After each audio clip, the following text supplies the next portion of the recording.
Welcome to SS Education. In the first video, we are going to talk about the coordinate geometry. यानी कि पहली video के अंदर हम अध्याय 7 कक्षा 10 की निर्देशांक ज्यामिति के बारे में डिस्कस करेंगे। तो फ्रेंड्स, यहां मैंने पहला क्वेश्चन लिखा है, लेकिन हम क्वेश्चन पढ़े उससे पहले ज्यादा जरूरी है कि हम निर्देशांक ज्यामिति को समझें। आखिर निर्देशांक होते क्या है? What is coordinate? Then I will explain what is coordinate. तो फ्रेंड्स, आप सब जानते हैं ग्राफ के बारे में, तो आप सब जानते होंगे। अगर आप नहीं भी जानते हैं तो हम आगे आने वाली वीडियोस के अंदर ग्राफ भी पढ़ेंगे, जो कि आपकी 10th क्लास की मैथ की बुक के अंदर 3rd चैप्टर है, the equation of two variables. तो उसके बारे में हम डिस्कस करेंगे, लेकिन मैं आपको पहले निर्देशांक ज्यामिति पढ़ाऊं उससे पहले ग्राफ के बारे में समझा देता हूं। देखिए दोस्तों, इस तरह से एक ग्राफ बनता है जहां पर ये होता है इसका मूल बिंदु यानी कि ओरिजिन पॉइंट O, यहां पर होता है एक्स एक्सिस एच डैश, और ये होता है वाई एक्सिस और वाई डैश यानी कि एक्स अक्ष और वाई अक्ष।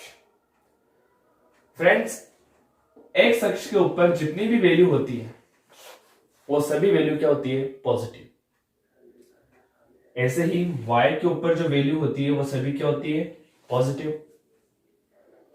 और एक्स डैश और वाई डैश जो होते हैं, यहां पर जो वैल्यू होती है बेटा वो होती है नेगेटिव। हम इस तरह से भी देख सकते हैं। सिंपली अगर आपको जनरली मैं समझाना चाहूं तो जहां पे एक्स और वाई लिखा हुआ है वहां पर आप पॉजिटिव वैल्यू लिखें, और जहां पर एक्स डैश और वाई डैश लिखा हुआ है वहां पर आप नेगेटिव वैल्यू लिखें। आप में से बहुत सारे स्टूडेंट ऐसे होंगे जो ग्राफ बनाना जानते हैं। आपको पता है ग्राफ के अंदर एक कोऑर्डिनेट्स होते हैं। कोऑर्डिनेट्स क्या होते हैं? जैसे मान लीजिए कि मैं आपको ग्राफ के अंदर एक पॉइंट दूं, या आप बताइए कि इस पॉइंट की वैल्यू क्या है। तो इस पॉइंट की वैल्यू आप कैसे बताएंगे? आप पहले देखेंगे कि x की कौन सी वैल्यू के ऊपर ये पॉइंट है, x लाइन के ऊपर ऐसी कौन सी वैल्यू है जिस पर ये पॉइंट शो हो रहा है। तो देखिए x लाइन की जो सेकंड वैल्यू है 1 और 2, यानी कि इस वैल्यू के ऊपर सेकंड के ऊपर ये पॉइंट शो हो रहा है। और y के कौन से पॉइंट पर हो रहा है? तो y के 1 2 3 थर्ड पॉइंट के ऊपर ये पॉइंट शो हो रहा है, यानी कि ये पॉइंट इस तरह से x की सेकंड लाइन पर जबकि y के थर्ड वैल्यू पर।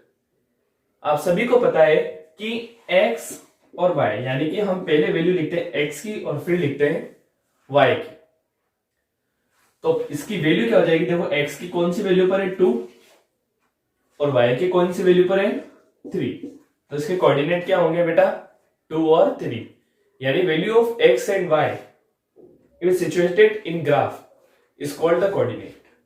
यानी ग्राफ के अंदर जो x और y के मान होते हैं वही निर्देशांक होते हैं। जैसे मान लो कि मैंने अभी तो आपको एक ही निर्देशांक दिया है, लेकिन हमारे पास कोई दूसरा निर्देशांक भी हो, दूसरे कोऑर्डिनेट्स भी हो। जैसे मान लो कि कोऑर्डिनेट मैं आपको देता हूं -5 और 6, इस कोऑर्डिनेट को आपको शो करना है। तो -5, देखो x की वैल्यू क्या है? -5। अब x की वैल्यू माइनस में लेफ्ट हैंड साइड है, x डैश की तरफ। तो -1 -2 -3 -4, और यहां पर क्या है? -5, यानी कि इस पॉइंट की बात हो रही है। और ग्राफ पर कौन सी वैल्यू है बेटा? 6 वैल्यू चलेंगे हम तो 1 2। अच्छा, पहली चीज y के ऊपर प्लस की वैल्यू है, इसलिए हम y की डैश लाइन की तरफ नहीं गए, माइनस लाइन की तरफ, हम प्लस लाइन की तरफ जा रहे हैं। तो 1 2 3 4 5, और यहां पर मान लीजिए 6। अब ये दोनों कोऑर्डिनेट का मीट पॉइंट कौन सा है बेटा? ये वाला -5, 6। ठीक है, यानी कि इस कोऑर्डिनेट की वैल्यू क्या हो गई? -5, 6। अब अगर हमारे पास ये क्वेश्चन है कि ये पॉइंट A है और ये पॉइंट B है, और आपसे डायरेक्टली क्वेश्चन करें कि find the distance between the points A and B, यानी कि A और B के बीच की दूरी पता लगाओ, तो वो पता लगाते हो आप निर्देशांक ज्यामिति से, यानी कि कोऑर्डिनेट ज्योमेट्री। इसको हम हिंदी में बोलते हैं निर्देशांक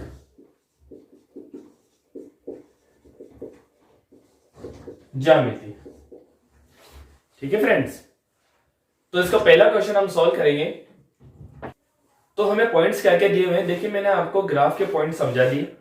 डिस्टेंस क्या होती है, उन दोनों के बीच में दूरी मैंने आपको बता दी, वो हम पता लगाएंगे। और दूरी का फॉर्मूला जो है, डिस्टेंस का फॉर्मूला, वो हम अब डिस्कस करेंगे। तो पॉइंट्स हमें कौन कौन से दिए हुए हैं, 2, 3 and 4, 1। It is the first point. Second दिया हुआ है question -5, 7 and -1, 3। And the third is AB and -A, -B. Then now we explain the first question. First question is 2, 3 and 4, 1. And the first point is 2, 3 and 4, 1. इसके बीच में हमें distance पता लगानी है। ठीक है स्टूडेंट्स, तो हम दो पॉइंट्स लेंगे A एंड B, और इसके बीच में एक लाइन सेगमेंट ड्रॉ करेंगे, यानी कि एक रेखाखंड खींच लेंगे हम। ठीक है, A पॉइंट हमें मानेंगे कि क्या हमें क्या गिवन है, 2, 3 एंड द B इज 4, 1, और हमें पता लगाना है कि इन दोनों के बीच में डिस्टेंस क्या है, दूरी कितनी है। तो सबसे पहले तो हम वैल्यूज को लिख लेते हैं। देखिए, ये जो पहली वैल्यू हमारे पास होती है ना बेटा, पहले पॉइंट्स की, वो होती है x1। क्या होती है बेटा, x1। ऐसे ही सेकंड वैल्यू हमारे पास होती है y1। क्या होती है, y1। ऐसे ही पॉइंट B की फर्स्ट वैल्यू हमारे पास होती है x2, और पॉइंट B का सेकंड वैल्यू हमारे पास होता है y2। और ये मैं आपसे पहले ही डिस्कस कर चुका हूं कि ग्राफ के अंदर पहले लिखा जाता है पॉइंट्स में x की वैल्यू, और फिर लिखी जाती है y की वैल्यू। ठीक है स्टूडेंट्स, तो हमें इनके बीच में डिस्टेंस पता लगानी है। देन x1 की वैल्यू क्या है बेटा, 2, और y1 की क्या है, 3। x2 की वैल्यू क्या है स्टूडेंट्स, 4, और y2 की वैल्यू क्या है, 1। अब हम इनके बीच में डिस्टेंस पता लगाएंगे। डिस्टेंस किसके बीच पता लगानी है हमें, ए बी के बीच। तो डिस्टेंस का जो फॉर्मूला होता है, दूरी का जो फॉर्मूला होता है, वो होता है बेटा √x2 - x1 का whole square plus y2 - y1 का whole square. It is the formula of distance between the two coordinates. दो निर्देशांकों के मध्य दूरी ज्ञात करने का ये सूत्र होता है। अगर आपको ये फॉर्मूला पता है और अभी तक आप ये समझ गए हो कि कौन सी वैल्यू क्या होती है, जैसे मैंने आपको बताया कि पॉइंट A की जो वैल्यू होती है वो x1 y1, और पॉइंट B की जो वैल्यू होती है वो क्या होती है बेटा, x2 y2। देन आप ये फॉर्मूला याद कर लिए हुए, तो फिर अब आपको कोई भी प्रॉब्लम नहीं होनी चाहिए, क्योंकि अब सिर्फ हमें वैल्यू पुट करनी है, और वैल्यू भी हमें ये लिख ली है। देन हम वैल्यू पुट करते हैं, A B is equal to x2 कितना है बेटा, 4, तो हम x2 की जगह क्या लिखेंगे, 4। फिर ये माइनस x1 कितना है, 2, -2, और ब्रैकेट इसका होल स्क्वायर, प्लस y2 कितना है बेटा, 1, माइनस y1 कितना है बेटा, 3 का होल स्क्वायर, और इस पूरे पे क्या लगा हुआ है बेटा, √। तो A B is equal to 4 - 2 क्या होगा, 2 का स्क्वायर, और 1 - 3 क्या होगा, -2 का स्क्वायर। अब देखिए, कुछ कुछ बच्चों के ऐसे होते हैं, बेसिक कंसेप्ट जो होते हैं वो बिल्कुल क्लियर नहीं होते, तो उसमें शर्माने वाली कोई भी बात नहीं है। क्लियर नहीं है तो आपको सबसे ज्यादा जरूरत है कि आप अपने बेसिक कॉन्सेप्ट क्लियर करिए। Plus minus always be minus, यानी कि प्लस माइनस हमेशा क्या होते हैं बेटा, माइनस होते हैं। लेकिन बात अगर निशान की आती है कि इनके आगे निशान कौन सा लगेगा, साइन किसका आएगा, तो आपको चेक करना है कि बड़ा नंबर कौन सा है, जो डिजिट बड़ी है उसी का साइन आता है। जैसे हमारे पास यहां पर है 1 - 3, तो 1 तो क्या है बेटा, प्लस का, और 3 क्या है माइनस का। ठीक है। और मैंने अभी आपको बताया कि प्लस माइनस क्या होते हैं बेटा, माइनस यानी कि 3 में से एक माइनस ही होगा, पर निशान किसका आएगा, बड़े डिजिट का। तो एक बड़ा होता है 3, ऑब्वियसली 3 बड़ा होता है, तो 3 में से एक ये तो आएगा 2, लेकिन क्या आएगा बेटा, माइनस का। ठीक है, तो इसलिए हमने यहां पर क्या लिखा, माइनस का 2 का स्क्वायर, और इस पूरे पे हमने क्या लगा दिया, अंडर रूट। अब देखिए ए बी बराबर 2 का स्क्वायर कितना होता है बेटा, 4, प्लस माइनस 2 का स्क्वायर भी 4। ठीक है, 4 प्लस 4 कितना होगा बेटा, 8। कितना होगा, 8। अब अंडर रूट 8 की वैल्यू क्या होती है, ठीक है, अगर आप अपने आंसर की में चेक करेंगे तो इसका आंसर आएगा 2 अंडर रूट 2, या मैं डायरेक्ट यहां आंसर लिखता हूं 2 अंडर रूट 2, ये इसका आंसर आएगा। लेकिन फिर भी मैं आपको बताता हूं कि हमने अंडर रूट 8 को 2 अंडर रूट 2 क्यों लिख लिया। तो देखिए अंडर रूट 8 है हमारे पास। आई होप कि अगर आपको 25 तक स्क्वायर तो याद होंगी, 25 तक स्क्वायर जैसे 22 का 484 होता है, 21 का 441 होता है, 19 का 361 होता है, 17 का 289 होता है, ये स्क्वायर आपको याद होंगे। और अगर आपको स्क्वायर याद है तो ये भी बात मानने वाली है कि आपको स्क्वायर रूट्स भी याद होंगे, यानी कि वर्गमूल भी याद होंगे। जैसे अगर 17 का वर्ग यानी कि 17 का स्क्वायर हमारे पास 289 होता है, तो ऑब्वियसली अगर 289 पे अंडर रूट लगाते हैं तो इसकी वैल्यू क्या आएगी, 17। अब हमारे टॉपिक पे आते हैं, हम कितना है, अंडर रूट 8। अंडर रूट 8 को क्या लिखेंगे बेटा हम, 4 into 2, you know that very well, 4 two 8। ठीक है, अब अंडर रूट 4 की वैल्यू क्या होती है बेटा, 4 किसका स्क्वायर होता है, 2 का स्क्वायर होता है। देन अंडर रूट 4 की वैल्यू तो क्या होगी 2, पर अंडर रूट 2 की कोई वैल्यू नहीं होती, वैसे वैल्यू तो होती है, लेकिन अगर आप इसको अंडर रूट 2 भी लिखते हैं तो भी आपका आंसर करेक्ट है। इसलिए मैंने यहां पर क्या लिखा, 2 अंडर रूट 2, ये इसका आंसर है। तो आई होप कि आपको 2 पॉइंट्स के बीच में डिस्टेंस फाइंड करना आ गया होगा। ठीक है फ्रेंड्स, तो हम नेक्स्ट क्वेश्चन देखते हैं, यानी कि फर्स्ट का थर्ड है। अगर आपने बुक खोल रखी है तो उसमें फर्स्ट का सेकंड मैंने छोड़ा है, उस क्वेश्चन को आप करके अगर आपको समझ में आता है तो उस क्वेश्चन को अपनी कॉपी में करके फोटो खींचकर वीडियो के डिस्क्रिप्शन के अंदर हमारे व्हाट्सएप लिंक और टेलीग्राम लिंक गिवन है, तो आप वहां पर ज्वाइन करें और जितने भी जो फोटोज आप कैप्चर करेंगे वो फोटोज आप वहां पर सेंड करें। ठीक है, ताकि हम आगे जो वीडियो बनाए उसमें जिन बच्चों ने भी जल्द से जल्द सेंड किया तो हम टॉप 5 स्टूडेंट्स का यहाँ पर नाम भी प्रेजेंट करेंगे। तो स्टूडेंट अब हम डिस्टेंस फाइंड करते हैं ए बी और माइनस ए माइनस बी। देखिए क्वेश्चन तो ये भी ज्यादा कुछ हार्ड नहीं है, लेकिन वेरिएबल्स नंबर है यानी कि चर संख्या है। आपको पता होना चाहिए कि the numbers have two types, the one is variable and the second one is non variable.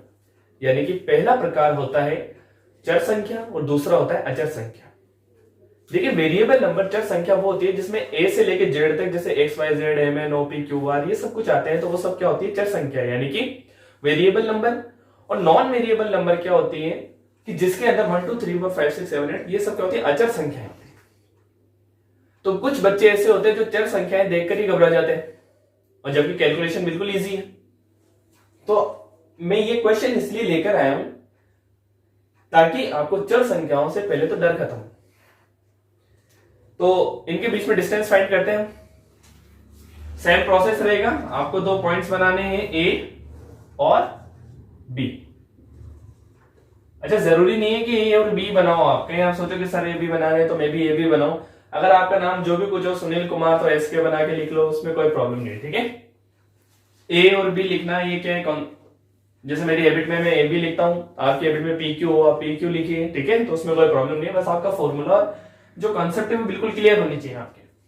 बेटा ए के कोऑर्डिनेट क्या गिवन है हमें, ए कोमा बी, और बी के क्या गिवन है, माइनस ए कोमा माइनस बी। ये 2 कोऑर्डिनेट हमें गिवन है। देन अब x1 क्या गिवन है, मैंने आपको बताया था कि पहली वैल्यू क्या होती है x1, दूसरी वैल्यू क्या होती है x2 sorry y1 point A की, पॉइंट बी की पहली वैल्यू क्या होती है बेटा x2 और दूसरी वैल्यू क्या होती है y2। सारे कॉन्सेप्ट मैंने पहले ही क्लियर किए हैं आपके कि पहली वैल्यू हमेशा x की होती है, दूसरी y की होती है। अलग अलग कोऑर्डिनेट इसलिए हमने x1 y1 x2 y2 लिख लिया है।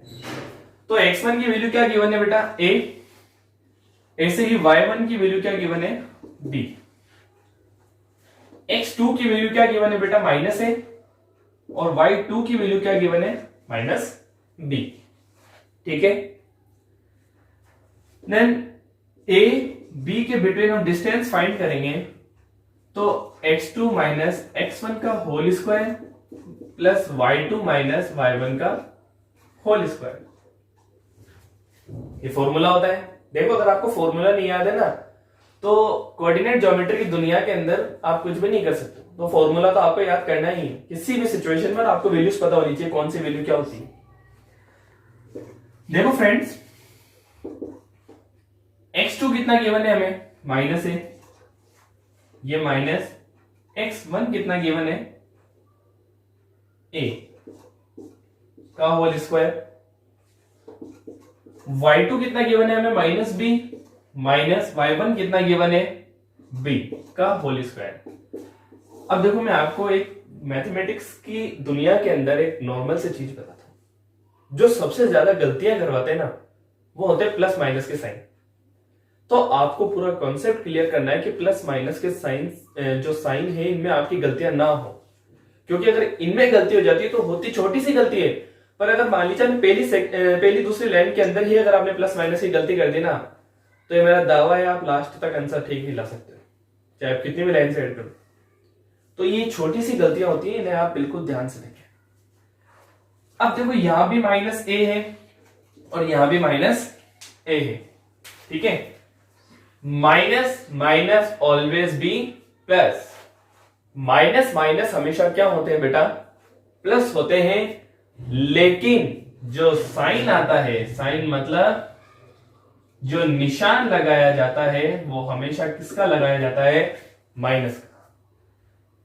इस बात को आप अपनी कॉपी में नोट कर लीजिए कि minus minus always be plus but the sign is always be minus, यानी कि साइन हमेशा क्या आएगा माइनस का ही आएगा। तो माइनस माइनस ए मेरे अंडर रूट लगाया हमने, a और a कितने हो जाएंगे 2a, क्योंकि होंगे तो ये क्या प्लस, तो दोनों जुड़ के क्या हो जाएंगे 2a, लेकिन निशान हमेशा का आएगा बेटा माइनस का, यानी कि माइनस के 2a का स्क्वायर। ऐसे ही b और b क्या हो जाएंगे माइनस के 2b का स्क्वायर। ठीक है फ्रेंड्स, अब देखो 2 का स्क्वायर कितना होता है 4, और माइनस का स्क्वायर हमेशा प्लस हो जाता है, ठीक है। तो माइनस 2 का स्क्वायर कितना हो गया 4, और a का स्क्वायर क्या हो गया a स्क्वायर। ऐसे ही माइनस 2b का स्क्वायर 4 और b का स्क्वायर b स्क्वायर।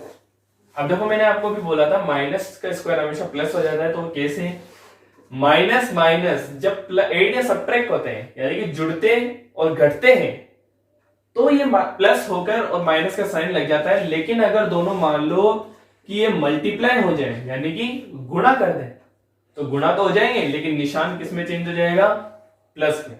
ये बात भी आप नोट करें कि माइनस माइनस जब गुणा होते हैं तो निशान प्लस में बदल जाता है और मल्टीप्लाई हो जाते हैं। देन ये -2 था, तो -2 के स्क्वायर का मतलब क्या हुआ -2 को -2 से मल्टीप्लाई कर देना, यही हुआ ना। तो अब देखिए माइनस ये 2 2 जा 4 हो गए, लेकिन माइनस माइनस से मल्टीप्लाई होकर क्या हो गया प्लस हो गया।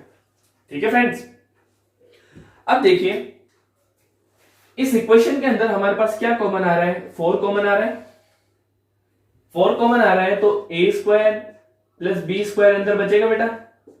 अच्छा कॉमन क्या होता है, कॉमन होता है एक वो टर्म यानी कि वो पद जो इक्वेशन में हर टर्म्स के पास हो यानी हर पद के पास हो। जैसे यहां पर 4 है तो a के पास भी था और b के पास भी था, 4a स्क्वायर भी था 4b स्क्वायर भी था। हमने क्या किया कि यहां से इस 4 को कॉमन ले लिया, ठीक है। अब 4 कॉमन आ गया तो यहां तो अकेला a स्क्वायर बचेगा बेटा और यहां पर क्या बचेगा b स्क्वायर। और अभी जस्ट हमने डिस्कस किया था थोड़ी देर पहले, देखिए थोड़ा क्वेश्चन मैं यहां कर रहा हूं, थोड़ी देर पहले ही हमने डिस्कस किया है कि √4 की वैल्यू क्या होती है बेटा, √4 की वैल्यू 2 होती है। तो a b की डिस्टेंस क्या होगी 4, तो 2 बन के बाहर आ गया ये वाला 4, और अंदर क्या बचेगा a square plus b square. तो आई होप कि आपको डिस्टेंस फाइंड करना आ गई होगी। और फ्रेंड्स आप इसका स्क्रीनशॉट ले लीजिए और अपनी कॉपी के अंदर नोट डाउन जरूर करिएगा। मैं आपको कुछ क्वेश्चन यहां पर लिख के दे रहा हूं, उनको सॉल्व करके, अगर देखिए पहली बात तो ये है, अगर आपको नहीं आते हैं तो कोई बात नहीं, क्योंकि स्टार्ट के अंदर ही हम बिल्कुल एक्सपर्ट नहीं बन सकते, बट अगर हम डेली प्रैक्टिस करेंगे तो हम एक्सपर्ट बन भी सकते हैं, क्योंकि आ जाएगा हमें, इतना हार्ड भी नहीं है ना कुछ। तो मैं आपको कुछ क्वेश्चन लिख के भेज रहा हूं, इन क्वेश्चंस को आप सॉल्व करें अपनी रफ कॉपी के अंदर, और जो आपका 7.1 का फर्स्ट का सेकंड क्वेश्चन मैंने ड्रॉप किया है उसको भी करें, और फिर उसके बाद में मुझे टेलीग्राम पे या हमारे व्हाट्सएप ग्रुप पे, लिंक आपको डिस्क्रिप्शन में गिवन है, वहां से आप लिंक से ऐड हो जाएं और वहां पर हमें सेंड करें। जिन 5 स्टूडेंट्स ने सबसे पहले सेंड किया उनका नाम हम नेक्स्ट वीडियो में शो करेंगे, हम खुद उनका नाम लेंगे। So thank you so much. ये आपके क्वेश्चन ये रहे, 2 पॉइंट्स गिवन है 4,5 एंड 7,8, 6,5 और -5 4,6। इन 2 कोऑर्डिनेट के आपको मुझे सेंड करनी है, ठीक है। Okay, thank you so much. मिलते हैं नेक्स्ट वीडियो में, जब तक के लिए धन्यवाद।